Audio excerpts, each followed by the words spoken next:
মার্কিন president Donald ট্রাম্পের জন্মদিন ঘিরে ওয়াশিংটনে অনুষ্ঠিত হয় এক ব্যতিক্রমী সামরিক কুচকাওয়াজ। অংশ নেন প্রায় ৭,০০০ সেনা, শতাধিক ট্যাঙ্ক ও যুদ্ধ বিমান। এটি ইতিহাসের অন্যতম বড় সামরিক প্রদর্শনী। তবে এই জাঁকজমকের পেছনে থাকা খরচ এবং রাজনৈতিক বার্তা নিয়ে দেশ জুড়ে শুরু হয় বিতর্ক। 14 জুন স্বাধীন মার্কিন যুক্তরাষ্ট্রের সেনার 250 বছর পূর্তি। একই দিনে আবার মার্কিন প্রেসিডেন্ট ডোনাল্ড ট্রাম্পের ৭৯তম জন্মদিন। দুইয়ের মেলবন্ধনকে অবিস্মরণীয় করে রাখতে ওয়াশিংটন ডিসির রাজপথে সেনা প্যারেডে অংশ নেয় সারি সারি মার্কিন সেনা, ক্ষেপণাস্ত্রবাহী সাজোয়া যান। এবারের কুচকাওয়াজকে রাজকীয় আঙ্গিকে উপস্থাপন করা হয়েছে। সেনাবাহিনীর ট্যাঙ্ক, হেলিকপ্টার, পতাকাবাহী প্যারাসুট ডাইভ।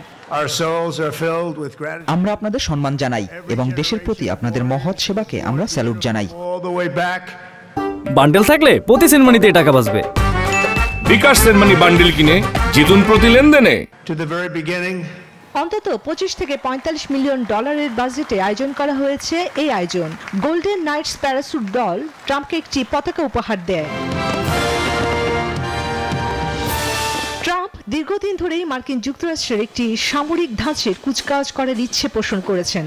তবে মার্কিন ইতিহাসে এই ধরনের ঘটনা বিরল।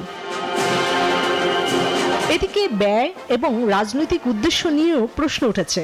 সমালোচকরা বলছেন এটা রাষ্ট্রীয় অর্থের অপচয় আর একনায়কতান্ত্রিক আচরণের প্রকাশ। এদিকে একই সময়ে আটলান্টা, নিউ ইয়র্ক, ফিলাডেলফিয়া সহ একাধিক শহরে নো কিংস স্লোগানে বিক্ষোভ অনুষ্ঠিত হয়। আমরা যা দেখছি তা গণতন্ত্র নয়, এটা একটি ব্যক্তির অহংকার আর এজেন্ডা।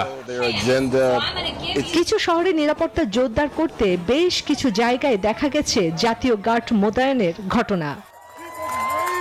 চন্দ্রানী চন্দ্রা, নিউজ 24।